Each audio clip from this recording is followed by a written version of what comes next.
Kwa hivyo tutamani kutembea na yeye kwenye uwepo wake, tutamani atuongoze, atuelekeze, atusaidie, kwa sababu yeye ndiye nguvu zote. Bwana asifiwe. Naomba kwa sababu ya sadaka na neno la Mungu.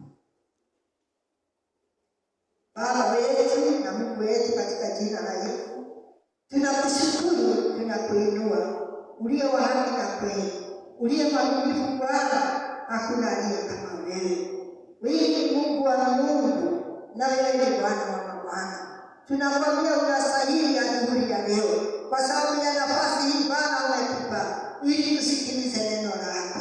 Wewe uliye mwaminifu, tunakwambia ni asante kwa sababu ya Jumapili ya kwanza ya kuanzia huu mwaka, na umetufanikisha Baba wetu na Mungu wetu kuwa katika nyumba yako, tukiwa na wokovu, tukiwa na tumaini ya uzima wa milele. Baba wetu, tunakwambia ni asante kwa sababu ya kukubali kutuanza na mawazo yako mema, kwa sababu ya kukubali kutulinda na nguvu zako na uwezo wako Bwana, kwa sababu ya kukubali kutupigania vita Mungu wetu, tukaiona hii Jumapili ya kuanzia mwaka. Tunakwambia ni asante. Ni asante Baba wetu kwa kutufanikisha kuwa mahali hapa, kuwa katika nyumba yako, kuwa kwenye uwepo wako Bwana, kuwa katika mlima wako mtakatifu. Baba, tuko hapa tukwambie ni asante. Tukwambie ni asante Bwana, kwa sababu umetutendea mema. Wewe uliye wa haki na kweli, sio kwa nguvu zetu, sio kwa uwezo wetu, sio kwa kutenda mema, bali kwa Bwana upendo wako juu yetu na huruma zako za ajabu. Tunakwambia unastahili. Ni asante kwa mwaka huu ambao Bwana tunaenda kusikia neno lako.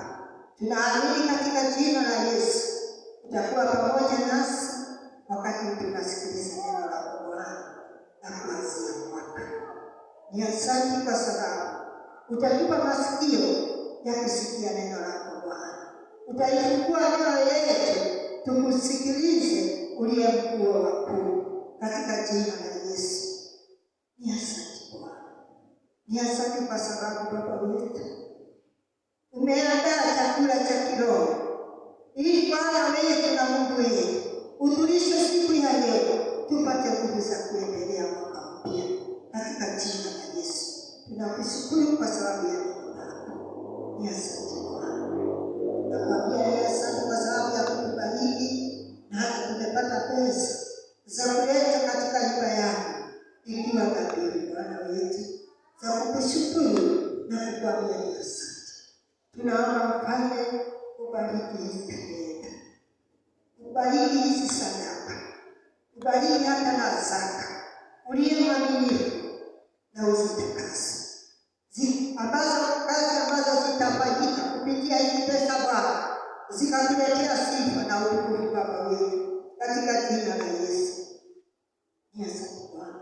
Ubariki, tupanulie mipaka, tutende mema kwa sababu ya ni maajabu. Ni kwa sababu nikumbuka kazi ya Kornelio Bwana, Mungu wetu na Mungu wetu, ukamfanya kuwa taifa teule. Unastahili sana. Kupitia hizi sadaka na zaka Baba wetu, Mungu wetu utatuinua kiwango kingine, tuendelee kufanyika watoto wako na taifa teule, katika jina la Yesu. Asante Bwana. Ni asante Baba wetu kwa sababu umetenda, na ni katika jina la Yesu tunaomba na kuamini. Asante. Thank you Jesus. Amen. Amen.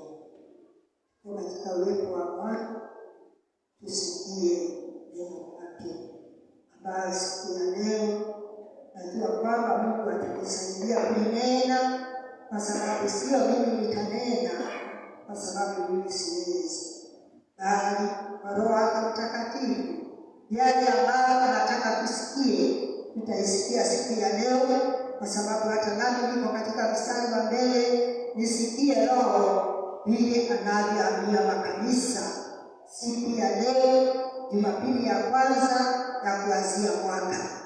Na neno katika kulisikia ninanena habari ya ahadi ya Bwana haivunjiki milele. Bwana asifiwe. Ahadi ya Bwana haivunjiki milele. Kama vile Mungu aishivyo, ndivyo ahadi zake zinaishi. Bwana asifiwe. Na kama vile aishivyo, ndivyo anaendelea kutimiza ahadi zake kwa wale ambao wanamtumainia, kwa sababu yeye ni mwaminifu. Bwana asifiwe.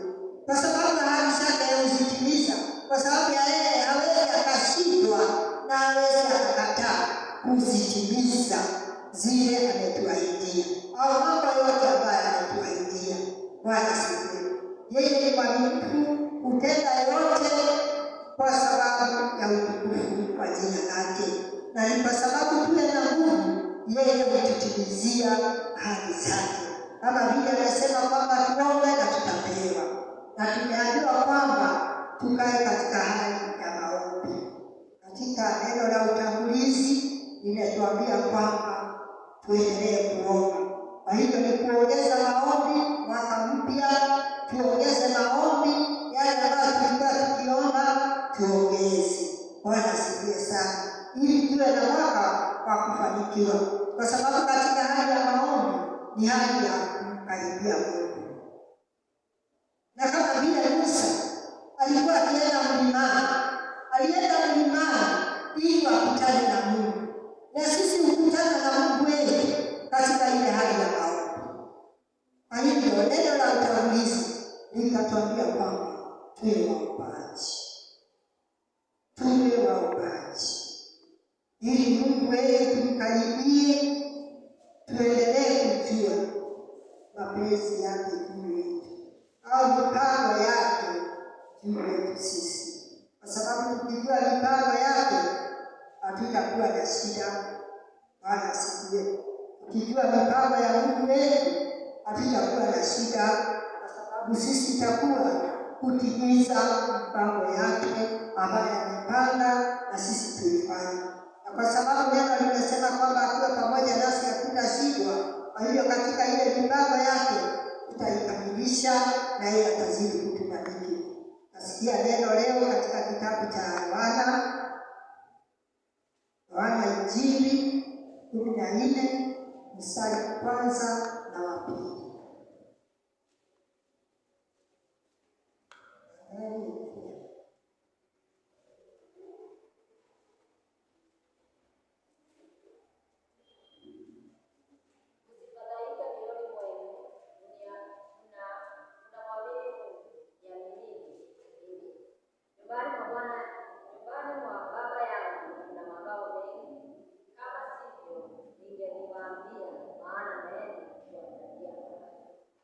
Bwana asifiwe sana.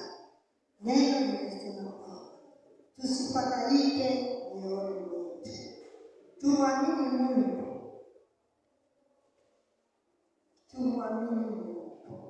tumtumaini Mungu, kwa sababu nyumbani kwa Baba kuna makao mengi.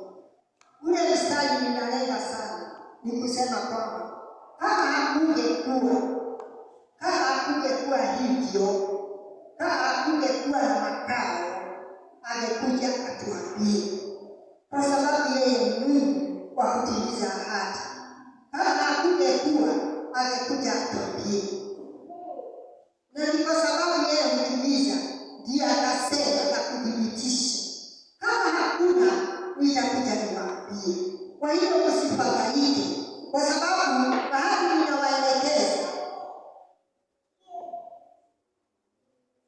ninawaelekeza nyumbani kwa Baba, na nyumbani kwa Baba kuna makao mengi, na hiyo itatimilika, kwa sababu ya ahadi yake haivunjiki milele. Nataka tushike, kama hakungekuwa, angekuja atuambie. Kwa hivyo maneno yote ambayo tunasikia kutoka hiki kitabu cha Mungu, hii Biblia, ni mambo ambayo hutimia na mengine hayatimia. Bwana asifiwe. Na kama hakungekuwa, yale mambo yako hapa, angekuja atuambie hakuna. Bwana asifiwe. Angekuja atuambie hakuna. Kwa hivyo yote ambayo iko katika hii Biblia, na yote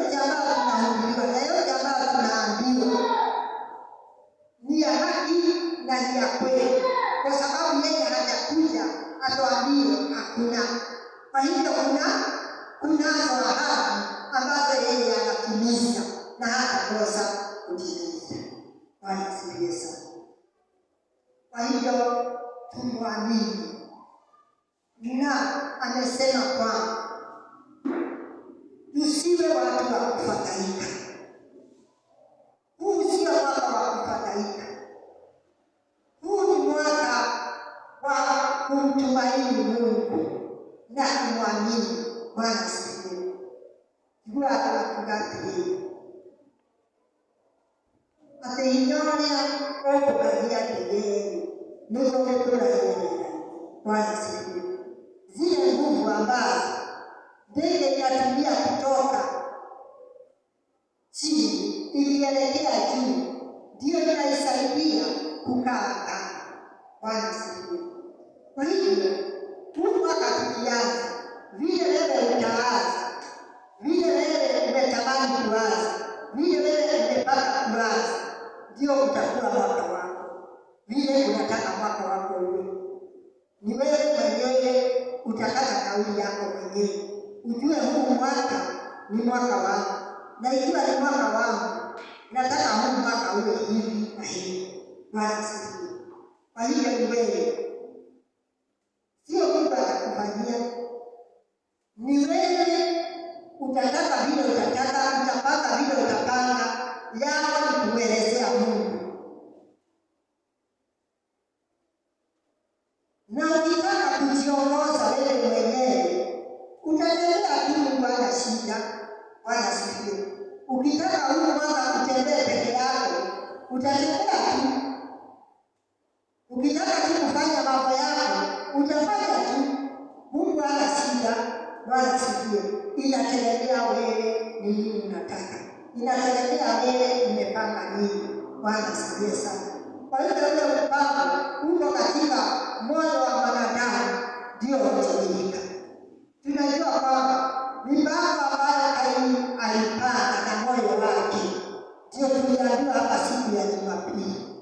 Mpango alikuwa ambao ulikuwa ndani ya moyo wake ndio ulitimilika. Kwa sababu wingu ulimjaa, na hata katika ile hali akamua nguvu yake, kwa sababu huo ndio ulikuwa mpango wake. Alikamilisha na alitenda. Nako limelia katika mpango wake. Bwana asifiwe. Yeye hakuwa Israeli, lakini alijua kuna Mungu. Kwa hivyo akaamua katika moyo wake, mimi nitamwamini Mungu na mimi nitamtumaini Mungu. Kwa hivyo kwangu mimi kwangu nitamtumikia huyo Mungu ambaye siye Mungu wa mataifa. Mimi nikuwa mtu wa mataifa, mimi nitamtumikia Mungu wa Israeli. Bwana asifiwe. Kwa hivyo ilikuwa uamuzi wa moyo wake vile yeye akifanya, na kwa sababu aliamua akakaa katika hiyo njia na katika huo mpango, na ukaendelea na akafaulu. Wakati Mungu aliangalia matendo ya Kornelio na menendo yake na kazi yake, akambadilisha, akamfanya Mwisraeli. Bwana asifiwe. Na ndiposa Yoshua akasema kwamba mimi na nyumba yangu, mimi na nyumba yangu. Huo ni uamuzi wa moyo wake. Mimi na nyumba yangu, sisi tutamtumikia Mungu. Bwana asifiwe. Kwa hiyo akawaambia wana wa Israeli, na ninyi mjue mtamtumikia Mungu au mtamtumikia miungu. Bwana asifiwe. Kwa hivyo katika kuanza mwaka ni yako wewe kujua na moyo wako ni nini utafanya, ni njia gani utapita, ni mambo gani utaifanya ikasirishe Mungu aimpendeze. Bwana asifiwe. Kwa sababu mambo ni mawili, kumpendeza Mungu na kumkasirisha Mungu. Bwana asifiwe. Kwa hivyo neno likasema kwamba tusifadhaike moyoni mwetu kwa sababu tunamwamini Mungu. Kwa hivyo hata Yesu Kristo akasema tusifadhaike tukimwamini Mungu, hata na yeye tumwamini. Wakati alikuwa akinena haya maneno, hakuwa amekufa msalabani. Kwa hivyo akakuja kufa msalabani ndio tuweze kumwamini sana, kwa sababu ya ukombozi ambao umepatikana ndani yetu kupitia yeye. Na ndiposa alikuwa akisema hata nao wamwamini, kwa sababu alikuwa wanadamu ambao walikuwa katika hali ya kufadhaika. Hawajui huyu Yesu anajiita Yesu, kama yeye ni mwana wa Mungu au mwana wa Yesu. Kwa hivyo kulikuwa na shida. Bwana asifiwe. Ni mambo mengi ambayo yanatufanya tufadhaike. Ni mambo mengi. Mara nyingine hatuna chakula, tunaanza kufadhaika. Mara nyingine hatuna nguo, tunaanza kufadhaika. Mara nyingine tumeshindwa na kulipia nyumba, kodi ya nyumba, tunaanza kufadhaika. Mambo ni mengi ambayo tunahitaji katika ulimwengu. Na ndiposa tunaambiwa kwamba hayo mambo yote tusiwe wagonjwa ya kufadhaika kwa sababu yake, kwa sababu tunamwamini Mungu wetu, Mungu ambaye aliumba mbingu na nchi. Kwa hivyo mwaka huu ametuambia kwamba sio mwaka wa kufadhaika, ni mwaka wa kumwamini katika kila jambo ambao unahitaji, ambao umepanga kufanya. Tumwamini Mungu. Ikiwa wewe unampenda katika moyo wako, najua utapanga kama Yoshua, kwa sababu ya mapenzi ambayo ilikuwa ndani ya moyo wa Yoshua. Akasema yeye na nyumba yake hakuna siku wataondoka kwenye njia za Mungu, wataishi kumpenda na kumtumainia na kumwabudu yeye peke yake, kwa sababu siku zile kulikuwa na miungu, na hata sasa ziko tu miungu ambao watu wanatumikia. Kwa sababu mara nyingine wakati tunaomba, ndiposa hili neno linatuelezea, linasikia siku ya leo, tunaomba na tunaona kana kwamba Mungu ajibu maombi, anakaa sana. Na hiyo ndio ilifanyika na wale wa Israeli walipotoka Misri na bahari ya Shamu. Wakakaa pale, wakashindwa wafanye nini. Hakuna njia, pande huu na upande huu ni milima, na mbele zao ni bahari ya Shamu, na nyuma yao ni askari wa Farao. Kwa hivyo wakaanza kufadhaika, na walifadhaika wakijua kwamba hali yao ya kutoka Misri haikuwa vile, haikuwa rahisi, haikuwa rahisi. Walikuwa wameona na macho yao mambo ya ajabu ambayo Mungu alifanya Misri. Walikuwa wameona, kwa hiyo walikuwa washuhuda. Lakini katika hali ya ubinadamu, walipofika katika bahari ya Shamu, hawakumwamini Mungu ambaye alitenda mambo makuu Misri na akaweza kuwatoa pale, kwa sababu neno linasema kwamba ni kukombolewa. Kwa hiyo kulikuwa na vita ambavyo vilipigana ndio wakapata ukombozi. Bwana asifiwe. Na huyu Mungu ndiye alipigana. Na yeye Musa wakati alikuja kwao, aliwaambia kwamba mimi nimetumwa na Mungu niwaondoe kwenye huu utumwa. Bwana asifiwe. Walikuwa Waisraeli na walijua kwamba walikuwa wameomba na Mungu wao amewasikia. Lakini kufika katika ile bahari, wakaanza kuruka, wakaanza kufadhaika. Bwana asifiwe. Hiyo ndio hali ya maisha, kwa sababu matarajio yao yalikuwa kutoka Misri na kwenda bila shida yoyote. Lakini Mungu mara nyingine yeye hutuweka kwenye mitihani. Kwa hiyo Mungu akawafikisha kwenye mtihani, aone vile watafanya. Kwa hiyo walipofika katika bahari ya Shamu, hawakumwamini Mungu. Walianza kelele, wakaanza kunung'unika. Hawakumwamini Mungu ambaye walimuona Misri.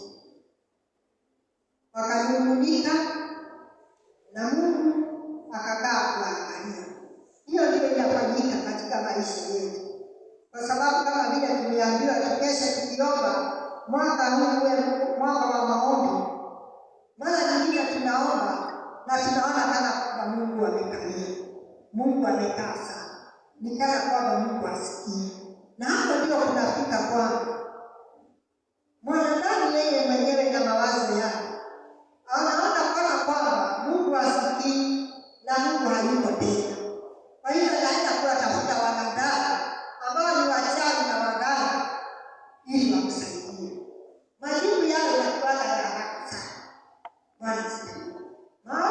Yaani kuja kwenda kuwaabudu na kuwategemea na kuwaamini, majibu yao huja haraka sana. Na katika ile hali ya haraka yao, mambo yao ambao wanahitaji inatimilika. Kwa hivyo wanakuwa katika mitihani ambayo wanaanguka. Bwana asifiwe. Mitego inawatega. Lakini Mungu mwenyewe amesema tusifadhaike mioyoni mwetu, kwa sababu tunamwamini yeye mwenyewe. Na kama hakuna kutimiza, atakuja yeye mwenyewe atuambie ameshindwa. Bwana asifiwe. Kwa hiyo katika hali ya kungoja ndio inaleta shida sana.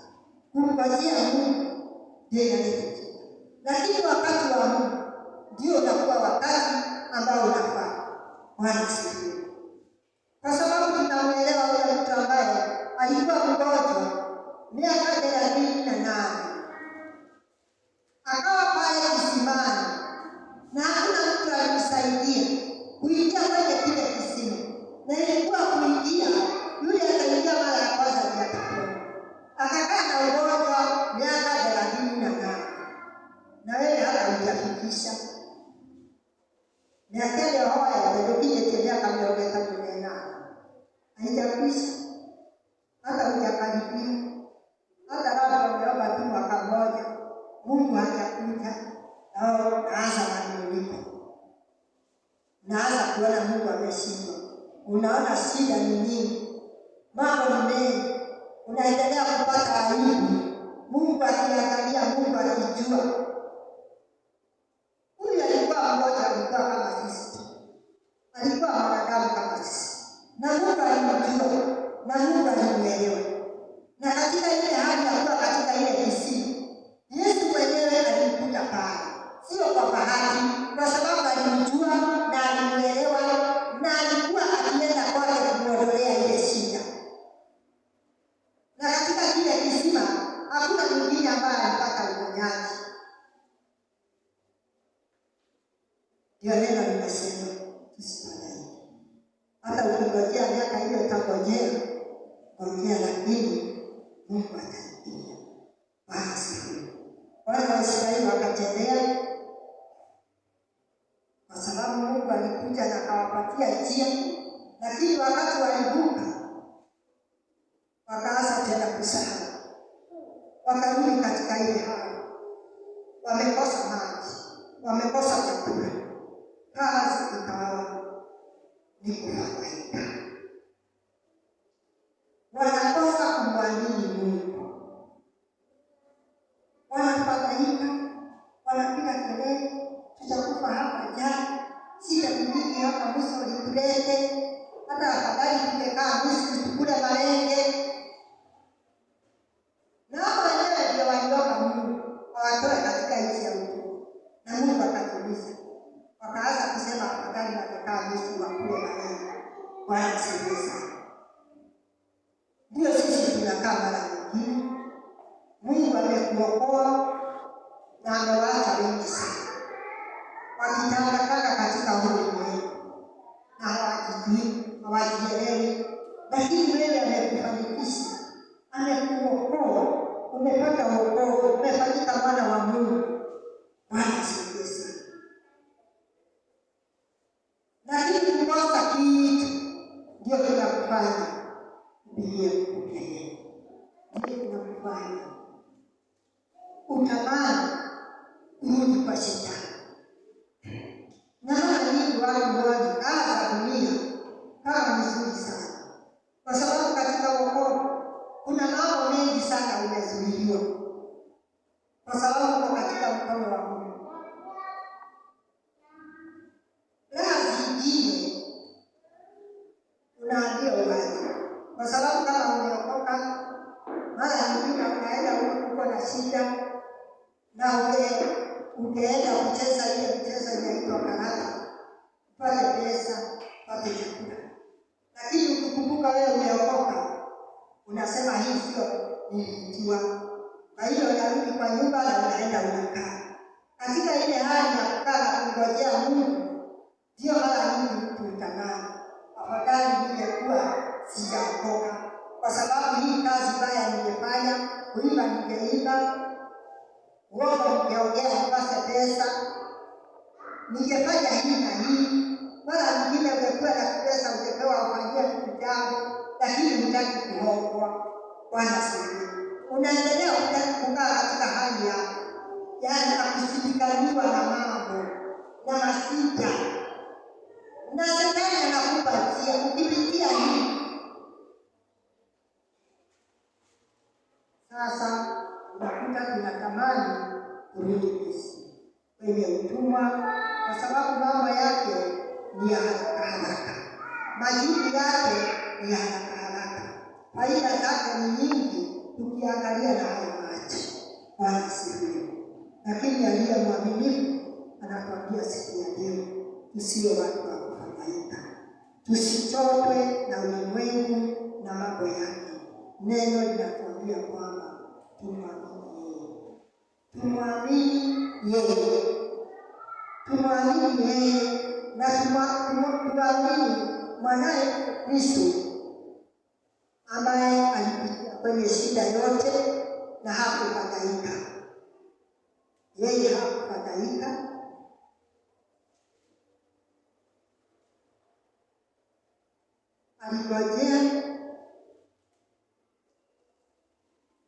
aligojea akiwa katika ulimwengu kurudi mbinguni, sababu huko ndiye alikuwa ametoka. Akaendelea kungojea, akipitia kwenye shida, kwenye kudharauliwa, hali ya matusi na mambo mengi, na ni kwa sababu yetu. Na ndiyo neno linatuambia kwamba tumtumaini huyo ambaye alishinda uovu na mauti. Tujue kwamba kama Mungu hakuna kutimisha, amekuja atuambie. Na ni kwa sababu hajakuja atuambie ameshindwa na kubebea shida na matatizo yako, ni heri ungojee. Haya ndiyo maneno ambayo yaliambiwa Yoshua wakati alianza kuwatumikia wana wa Israeli, kwa sababu mtumishi wa Mungu Musa alikuwa ameenda. Na hiyo kwa sababu alikuwa amekufa, hii ndiyo safari ya Yoshua kuwaongoza wana wa Israeli. Na haya ndiyo maneno ambayo aliambiwa na Mungu wakati walikuwa wakinena ili aanze safari ya kuingiza wana wa Israeli Kanaani. Na sisi tumeambiwa kwamba tusifadhaike, na haya maneno ndiyo aliambiwa Yoshua na Mungu. Kwa hivyo tumeanza mwaka na tumeambiwa kwamba tusiingie huu mwaka na tuendelee na huu mwaka tukiwa katika hali ya kufadhaika.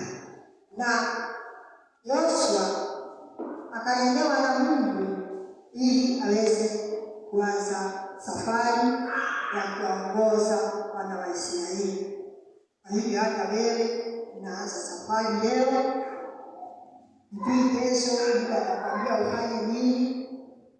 Kwa hivyo ni vema ujue kama vile Yoshua alikuwa ameangalika. Kwa hivyo hakupata nafasi ya kumwambia Mungu, hiyo mimi siwezi. Bwana sifiwe. Na sisi kwetu, kwa sababu tunaanza mwaka, sijui kama tutaendelea kumwambia Mungu, hii siwezi na hii sitafanya. Na kwa sababu hakuna Mungu utaona na macho yako, neno litakuwa likitoka tu hapa katika haya madhabahu ya kukuelezea vile utafanya, ya kukuelezea mipango ya Mungu, ya kukuongoza njiani wakati unaelekea mbinguni. Bwana asifiwe.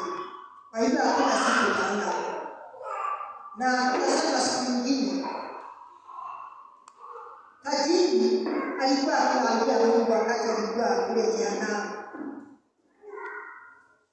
Tajiri alikuwa akisema haya maneno, na Lazaro wakati alimuona akiwa kwenye kifua cha Ibrahimu, ati afadhali kungekuwa na watu watumwe kutoka huko sasa alikuwa, ili waende waambie ndugu zake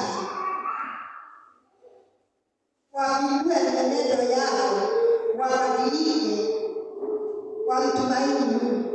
Lakini akaambiwa kwamba kama hatasikia wale wako pale, kama hatasikia wale manabii wako pahali pale, kama hawatasikia, hakuna mtu mwingine atatoka mbinguni aende akaelezea. Kwa hiyo siku ya leo nataka kukwambia kwamba wakati tunaanza mwaka, mwelekeo wa Mungu utaupata katika haya madhabahu kama vile Yoshua alivyopata. Bwana asifiwe. Hebu tusome katika kitabu cha Yoshua, usome mpaka 5.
Asifiwe sana.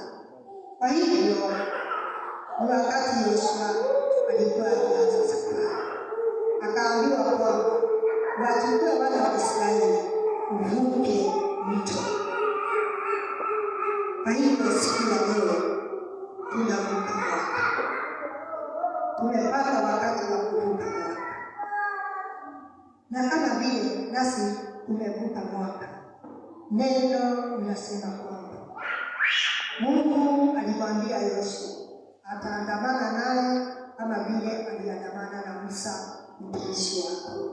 Na hata leo, siku ya leo, Mungu anakuambia kwamba yeye anataka kuandamana na wewe huu mwaka, lakini ni yako wewe ukubali. Ukikubali ataandamana na wewe. Ni wewe utakata kauli yako kama utaandamana na Mungu mwaka huu. Na ukiandamana na Mungu, neno linasema kwamba vile utatembea naye, kama vile tuliambiwa wakati wa Sunday school. Ni Mungu ambaye huwasaidia watu wake. Na hivyo akamwambia kwamba pahali pote ambao mtakanyaga na miguu yenu, mimi nikiwa Mungu nitawapa. Bwana asifiwe. Pahali ambapo mtakanyaga na miguu yenu ni vile mtataka. Mkitaka niwape pahali mmekanyaga, nitawapa. Kwa hivyo wewe utake kuongozwa na Mungu, wewe utake kuelekezwa na Mungu, kwa sababu anasema mambo mengi hali ya nchi ya Israeli na mipaka yake. Na kuambia hiyo nchi ndiyo nchi ambayo niliambia Musa mtumishi wangu kuwapeleka hao watu. Na wewe siku ya leo uwachukue mvuke mto mwelekee katika ile nchi. Bwana asifiwe. Kwa hiyo ni Mungu ambaye husema na kutimiza. Mungu ambaye anasema na kutimiza. Na ndiposa akawapa ahadi, akawaambia kwamba vile mtatembea na mimi mkivuka huo mto, pahali mtakanyaga mimi nitawapa. Bwana asifiwe. Kwa hivyo Mungu ameanza kuahidia baraka zake, kwa sababu ni Mungu wa baraka. Na ndiposa anasema msifadhaike mioyo yenu, kwa sababu yeye ni Mungu hutimiza ahadi na ni Mungu mwenye baraka nyingi.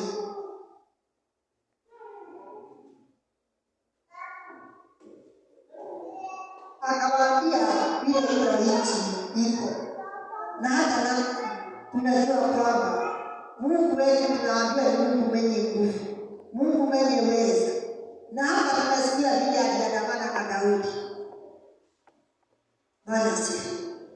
Akaandamana na kina Shadraka, Meshaki na Abednego. Yeye ni Mungu mwaminifu ambaye hakuna siku wewe huacha watu wake. Na wakati alikuwa na kina Shadraka, Meshaki na Abednego, walikuwa katika nchi ya utumwa. Na wakati waliwekwa kwenye tanuru ya moto, neno likatuambia kwamba huyo Mungu alikuwa pamoja nao, kwa sababu hao watu walitaka kutembea nao. Kwa hivyo walikubali kuvuka nao, au walikubali Mungu avuke nao kwenye ile tanuru ya moto. Na Mungu akawafungua wale maadui zao ambao walikuwa ni watu wa Babyloni, wakaona watu wengi. Mungu ni Mungu mwenye kufikisha hatima yetu. Kule Daudi yeye atatupeleka na atatufikisha. Hao watu wakati moto walikosa nguvu, walifanyika wakuu kuliko vile walikuwa. Walipata kuinuliwa na mfalme, wakapata majina mazuri. Ema inena mmoja, kwa sababu hata ile nchi mfalme wao Nebukadnezari aliwaambia kwamba hatutaabudu Mungu mwingine isipokuwa huyu Mungu wa hao watu. Bwana asifiwe. Kwa hivyo mahali pote utakanyaga, ukikanyaga na Mungu wao, wale utatembea nao, kwa sababu wataona maajabu na mengi ya Mungu ambaye atafanya katika maisha yako. Watatamani kutembea na wewe, kwa sababu ni Mungu ambaye atatembea na wewe kila mahali ambapo utakanyaga. Kwa hiyo mahali utakanyaga, wokovu wako ufikishe pale. Ukijua wokovu wako, mahali utakanyaga utembee na wokovu wako. Mahali popote utaenda utembee na wokovu wako pale, kwa sababu mara nyingine unafika mahali unaona hapa nikisimama na wokovu au niseme mimi nimeokoka, itakuwa ni aibu. Wewe ukiingia wewe Mungu alimuona kuleta kupata. Kwa hiyo unasikia kujificha au kuficha wokovu wako. Utaki utambulike umeokoka. Lakini neno linasema kwamba wakati Yoshua aliambia atembee na Mungu, Mungu alimwambia mahali popote utakanyaga. Na hivyo mahali panaonekana kuna giza. Wewe ukitembea na Mungu utakuwa na mwanga. Na anaendelea kuonekana. Kama vile alionekana wakati wa Sauli akamishi ya Mungu. Nchi ile walikuwa wakiabudu sanamu. Lakini hawa walisimama na Mungu wao. Na hawakuaibika na hawakuacha Mungu wao. Na yeye akawapa ile nchi watawale. Bwana asifiwe. Kwa hiyo Mungu amesema mahali pote ambao utakanyaga na ule wokovu uko nao ndani ya moyo wako, utakuwa na mwanga. Kwa hiyo Mungu wako utake aonekane pahali popote ambapo utaenda. Nigenda ukawa wakutamaka hatu hao kaingia mwenye halia wako wadi wino hoki na halia wako wadi kukura atijisuni mwadani. Mungu atakupatia mahali pale. Kwa haya na hinya na kwa haya na kibali. Basi. Kwa hiyo tukitembea na Mungu na kibali chake, mahali pote ambapo tutaenda tusiogope. Kwa sababu kibali kitatutetea. Mungu wetu atatutetea. Bwana asifiwe. Na ndiposa Yoshua akaambiwa kwamba mahali pote ambapo utakanyaga nitakupa wewe. Kwa maana Biblia wako ndio soma hapo chini.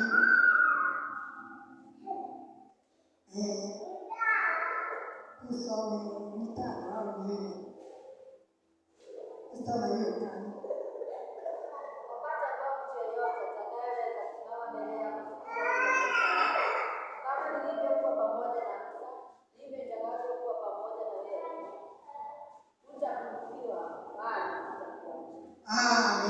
Bwana asifiwe sana. Hakuna mtu ambaye atasimama mbele zake. Kwa hivyo, hakuna maadui, hakuna mauchawi, hakuna mauganga itasimama mbele zake. Hakuna shida itasimama mbele zake. Bwana asifiwe. Hakuna jambo itasimama mbele zake. Ukiandamana na Mungu. Bwana asifiwe. Ni yeye amesema na ni ahadi yake. Hakuna jambo, hakuna mwanadamu, hakuna kitu chochote, hakuna bahari ya Shamu itasimama mbele zako. Bwana asifiwe. Kwa hiyo mambo ambayo umeona yamekupigania ni mazito, ni magumu, hauwezi kuachilia. Bwana asifiwe. Yaachilie kwa Mungu.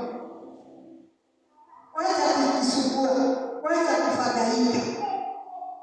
Kwa sababu hakuna jambo litasimama mbele zako. Hakuna mtu atasimama mbele yako. Kama vile alitembea na Musa na bahari ya Shamu haikusimama mbele zake. Farao hakusimama mbele yake, hakusimama mbele yake. Kwa sababu alikuwa na Mungu. Akatembea naye Misri na akaweza Mungu wake kuonekana pahali pale akipigana na Farao. Aliposa anasema kwamba kwa Yoshua hakuna mtu atasimama mbele zako, kwa sababu hata Farao hakusimama mbele ya Musa. Kwa hiyo apende asipende, wana wa Israeli walitoka katika nchi ya utumwa. Kwa hiyo hao wapende wasipende, kwa sababu Mungu alijua na alielewa mbele zake nchi ambayo anaenda kuwapa, nchi ambayo imetawaliwa na wafalme wengine. Kwa hiyo haikuwa nchi tu, kulikuwa na watu ambao walikuwa pale waabudu sanamu. Bwana asifiwe. Na hao ndio Mungu alikuwa akiona na kujua na akaelezea Yoshua kwamba hakuna mtu atasimama mbele zake. Kwa hivyo uondoke, uvute mto, hakuna mfalme wala mfalme utasimama mbele zake. Bwana asifiwe. Hakuna, akasema hakuna. Kwa hivyo uondoke.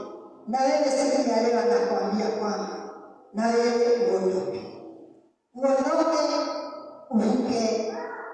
uvuke mto, ndio uweze kuishi nchi ambayo Mungu amekuapia nchi ya baraka nyingi, nchi yenye furaha, nchi yenye amani, na tujue kwamba kufikia pale kuna watu. Kwa hiyo akaambiwa na Mungu hakuna mtu ambaye atasimama mbele zake. Kwa hiyo Mungu alijua kuna watu. Alijua kwamba kuna wafalme ambao wamiliki ile nchi. Bwana asifiwe. Ndiposa akamwambia hakuna mtu. Na sisi katika haya maisha tunaishi, kuna watu ambao wanasimama wapinga Kristo, maadui zetu. Bwana asifiwe. Na hata marafiki, wengine tunawaona ni marafiki, lakini ni adui ya maisha yetu ya wokovu. Bwana asifiwe. Kwa hivyo tusifanye hivi. Tutavuka mto, tutakanyaga nchi na tutairithi katika huo wokovu. Kwa hivyo Mungu anatuahidia mambo ambayo yako kwake na ambayo yeye hutimiza, na anasema kwamba hakuna kitu kitasimama mbele zetu. Na hapo kuendelea namwambia kwamba sitakuacha na sitakupungukia. Bwana asifiwe. Sitakuacha na sitakupungukia. Kwa hivyo Mungu ni Mungu mtiifu. Aliandamana na Yesu. Sitakuacha, hiyo ndio ahadi, na sitakupungukia. Kwa hivyo na wewe siku ya leo nakwambia kwamba sitakuacha na sitakupungukia katika mwili wako. Sitakuacha na sitakupungukia. Bwana asifiwe. Hebu endelea tusikie.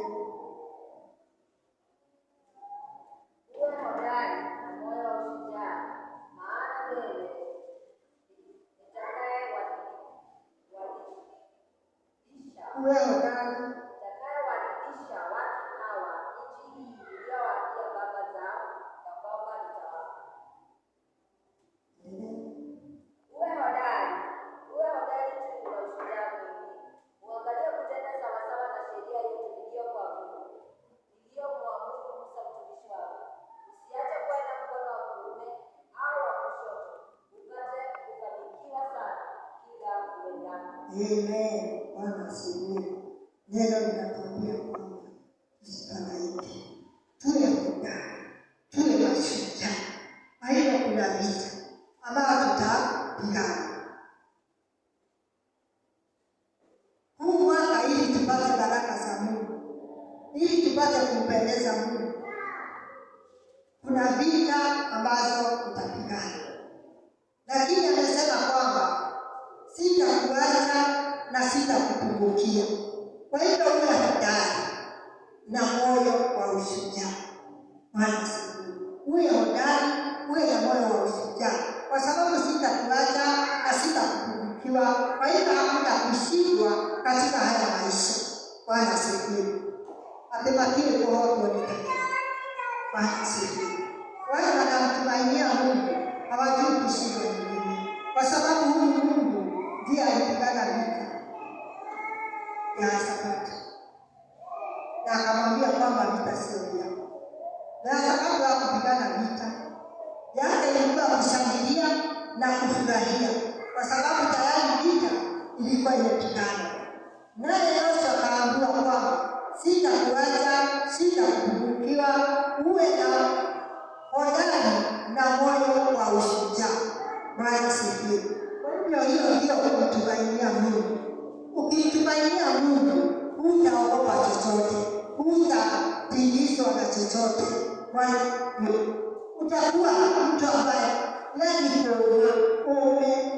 ukuwe mgumu, hakuna kitu kitakutingiza. Bwana asifiwe. Moyo usiwe ovyo hivi. Kila jambo linakuja linakuangusha. Kila jambo linakuja ni machozi. Kila jambo linakuja ni shida. Bwana asifiwe. Mungu adamani na waoga. Nguo yake itatoana na nafsi. Bwana asifiwe. Kwa sababu kila siku ni kuaibisha Mungu, kwa sababu hakuna siku ya kungojea Mungu atende vile yeye anaona inafaa. Hao ndio waoga ambao wanakimbilia kuambia waganga hao ndio waoga. Wanaogopa kwa sababu ya maisha. Hawezi kungojea, hawezi kuvumilia, hawezi kuwa na moyo mgumu wa kungojea wakati wa Mungu. Anakuwa mtu wa kufadhaika.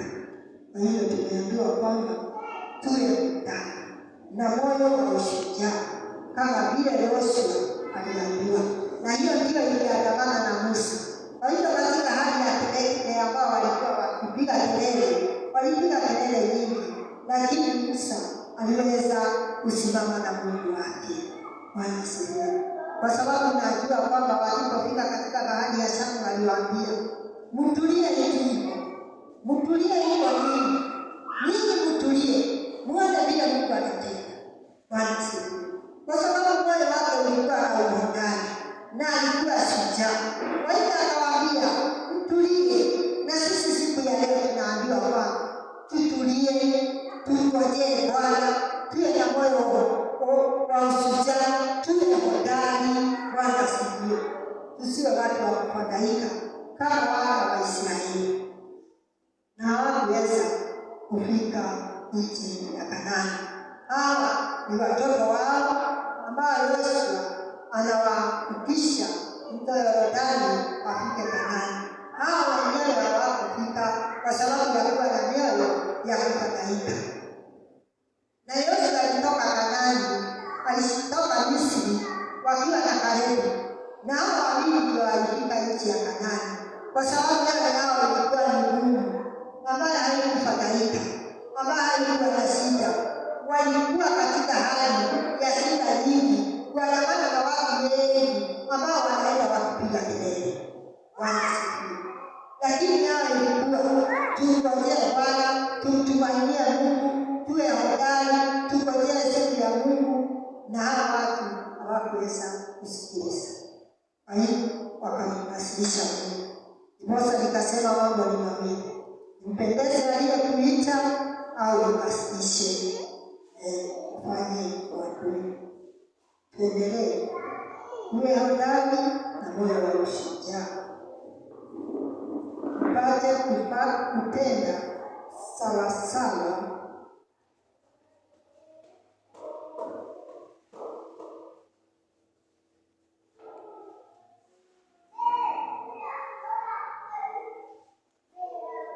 na mapenzi ya Mungu. Kwa hiyo akasema kwamba nitakufanikisha bila uendako. Napelekwa jaribu nitaandamana na wewe. Hiyo ndio neno ambayo anatuambia siku ya leo. Hebu endelea.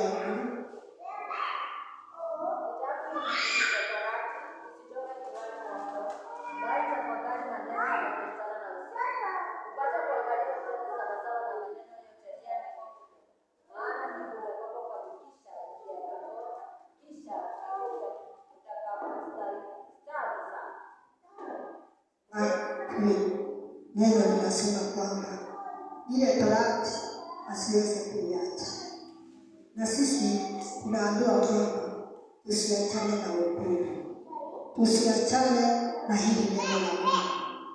Tutahadhari kuiona nini na kuifikia ngani. Bwana asifiwe. Tusichoke katika njia za Mungu ili tuweze kuongozwa naye. Tukiongozwa na Roho wa Mungu, kuongozwa na Roho wa Mungu,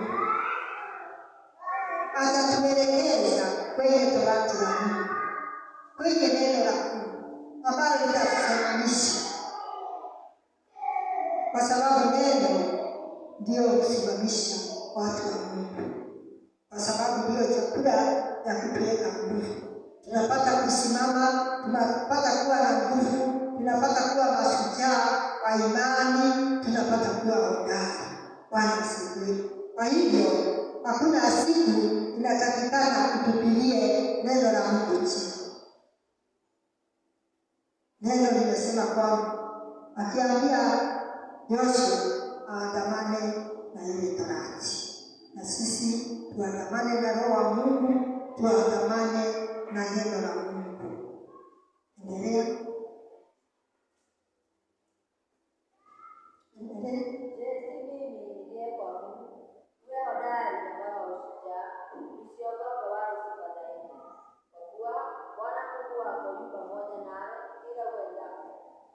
Bwana asifiwe sana. Hiyo ndio maneno ambayo Mungu anataka tusikie siku ya leo.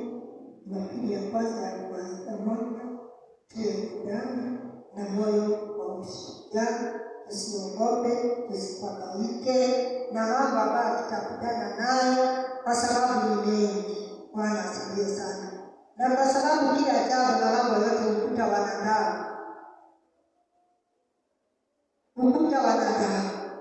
kwa sababu shetani anakuandama wewe, anakutaka wewe. Bwana asifiwe. Shetani ujue anakimbizana na wewe. Ndiposa neno linatuambia kwamba tusifadhaike, tuwe mashujaa wa imani. Bwana asifiwe. Tuwe mashujaa wa imani, tutembee na Mungu wetu, tutembee na neno lake, tutembee na Roho wa Mungu atuelekeze katika kila jambo. Hebu tukasoma katika kitabu cha Isaia 43.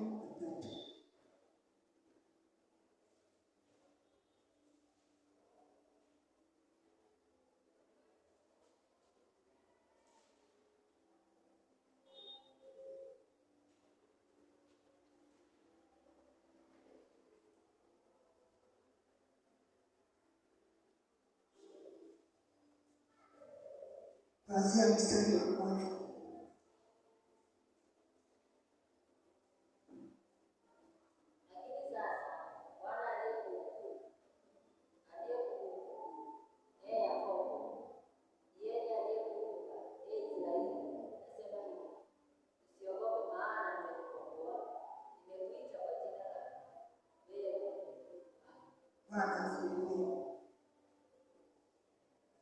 Tumeambiwa kwamba yeye aliyetuita ni mwaminifu, yeye aliyetukomboa ni mwaminifu.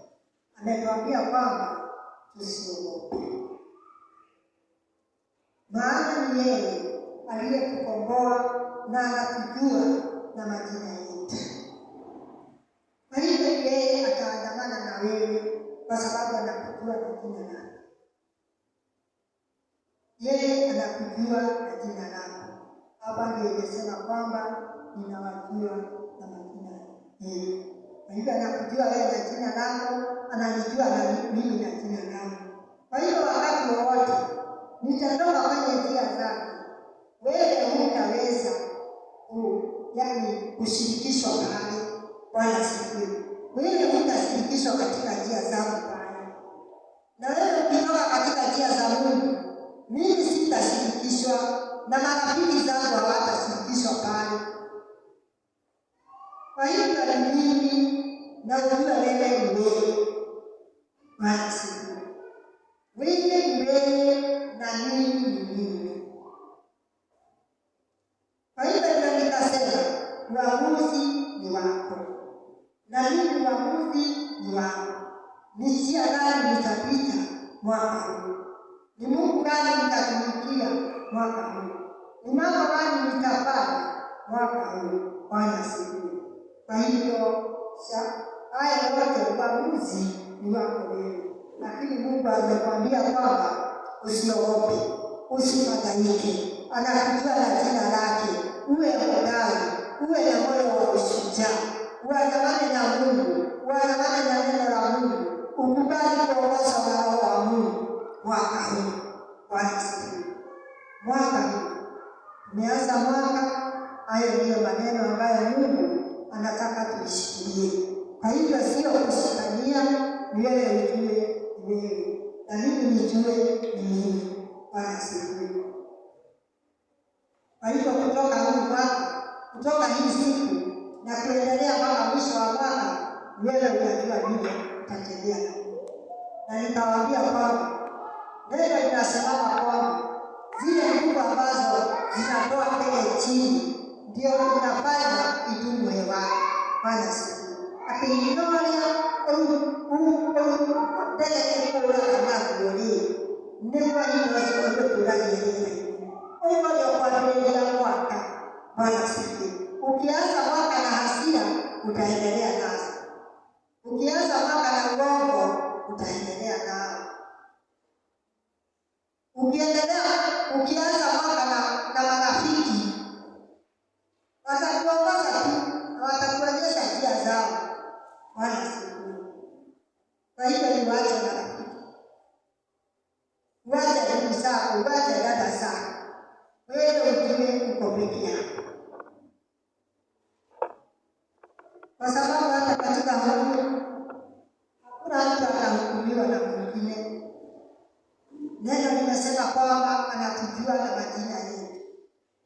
jina la kila mmoja yeye Mungu na anaelewa.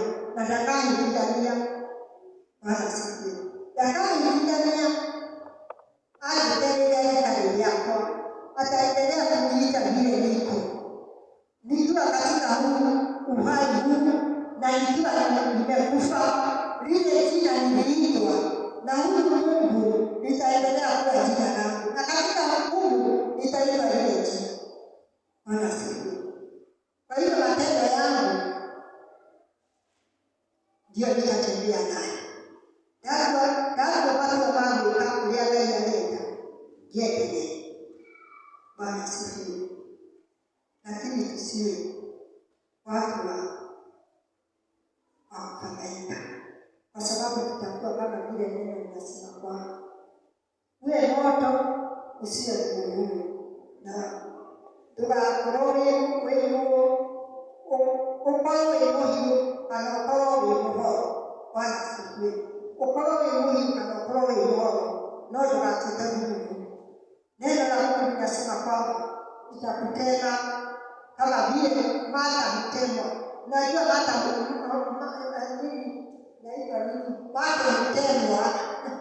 na mtu anaibanja pale na baada ya kutenda hawezi akaifikiria tena ati arudi pale aende akaangalia mahali alitema wake. Maana siku na hata kuwa na haja nayo tena. Hiyo ndio Mungu anasema tukiwa vuguvugu atatutema kama mate, na tukitemwa Mungu hatakuwa na haja na wewe tena. Mungu hatakuwa na haja na wewe tena. Kwa hiyo ni heri ukiamua kuwa wa Shetani, endelea kuwa wa Shetani kabisa, lakini usiwe Mungu. Kama ni ulimwengu, tembea ulimwengu kabisa, lakini usiwe kanisani unajificha huko na wengine. Basi usijifiche kanisani. Hiyo kufanya Mungu kusirika sana. Ndio anasema kwamba nitakutenda utoe katika kinywa chako. Kwa hiyo utakumbuka tena.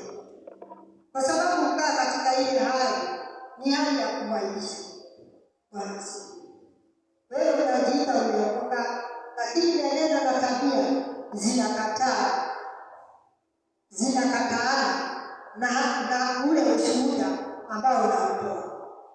Bwana asifiwe. Zinakataana. Kwa hiyo utoe ushuhuda ule ambao uko moyo wako, utoe ushuhuda ule ambao wewe umeamua ndani yako kutenda. Bwana asifiwe. Kama umeamua kushughulika na wokovu, shughulika na wokovu kabisa. Uwe moto. Ukiamua kuwa baridi kabisa, tembea katika ulimwengu vile unataka. Bwana asifiwe. Na Mungu hana shida. Mungu hana shida. Na ukiamua ni kutumikia Mungu, Mungu kabisa. Na amesema kwamba sitakutumikia na sitakuacha. Uwe hodari na moyo wa ushuhuda. Sitakutumikia na sitakuacha. Kupungukiwa ni katika ile hali ya wewe mahitaji ya maisha yako. Amesema kwamba sitakutumikia.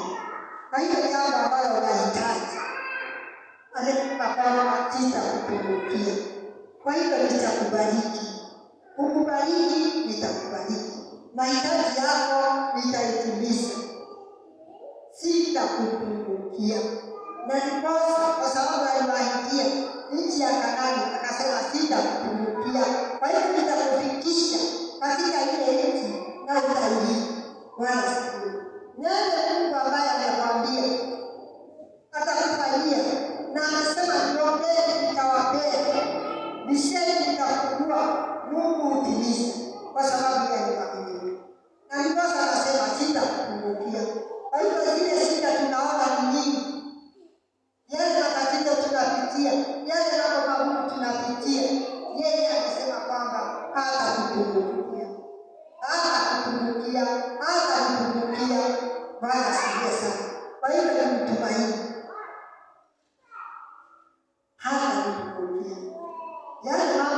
sababu ameniahidi atanitendea, kwa sababu aliweza